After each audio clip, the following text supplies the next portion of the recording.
Kothagudem corporation 40వ డివిజన్లో BJP అభ్యర్థి సంకా నాగేశ్వరరావు ఎన్నికల ప్రచారం నిర్వహించారు. బీజేపీ శ్రేణులతో కలిసి డివిజన్ పరిధిలోని పలు ప్రాంతాల్లో పర్యటించారు. ప్రచారంలో భాగంగా మార్కెట్ ఏరియా, రామ్నగర్ ప్రాంతాల్లో ఇంటింటికి వెళ్లి తనకు ఓటు వేసి గెలిపించాలని ఓటర్లను అభ్యర్థించారు. స్థానికంగా ఉన్న డ్రైనేజీ, తాగునీరు, రోడ్లు వంటి ప్రధాన సమస్యలను అడిగి తెలుసుకున్నారు. కేంద్ర ప్రభుత్వం అమలు చేస్తున్న పథకాలను ప్రజలకు వివరిస్తూ కమలం గుర్తుపై ఓటేసి భారీ మెజార్టీతో గెలిపించాలని కోరారు.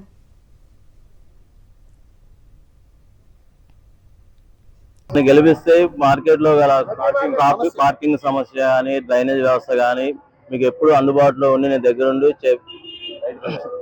రైతు బజారు సమస్య కానీ, వాటర్ సమస్య కానీ ఏదన్నా మేము దగ్గరుండి సాల్వ్ చేస్తారని మాటిస్తున్నాం.